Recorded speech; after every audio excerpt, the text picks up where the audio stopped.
And here we are on our last part with Nick Azmo talking about maintenance. How easy are these to actually maintenance, Nick, when something arises? Very, very easy. A lot of people that are not backflow testers or repairers, when something goes wrong, just replace the backflow assemblies. All of these backflows have probably a 20-year shelf life, meaning that if you take the top cover cap off, the checks are independent of each other and you can take them apart.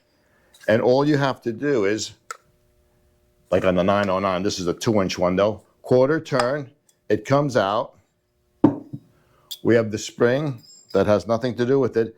And all we're gonna do is that inspect this disc and inspect this seat.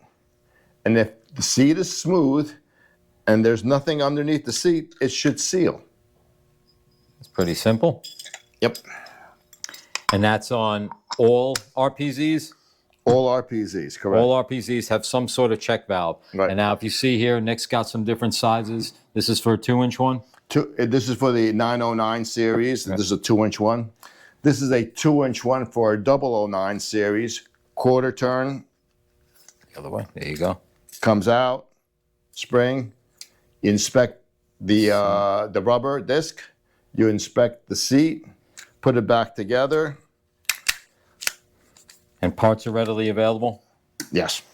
And this is? This is the same thing. This one's for a 1-inch 009. Comes apart the same way. Comes apart the same way. Pretty inspect simple. The disc.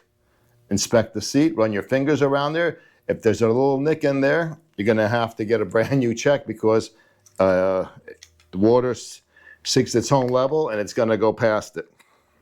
So repair parts are readily available that we carry in stock and we can get from the factory. Can you use a Watts repair kit on a FEBCO?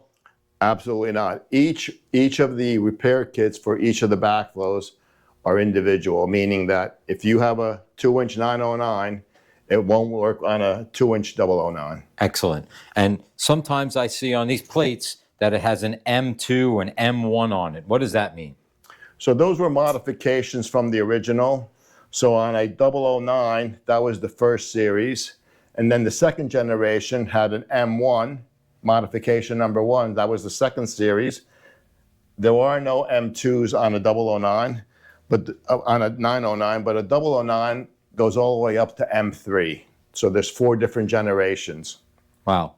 Nick, some great information. Hopefully people will understand backflow prevention a little more today by the information that you've provided. Thank you everybody for taking a look at our videos. Please follow us on LinkedIn, Instagram, and Facebook, and stay tuned again for next year. Thank you.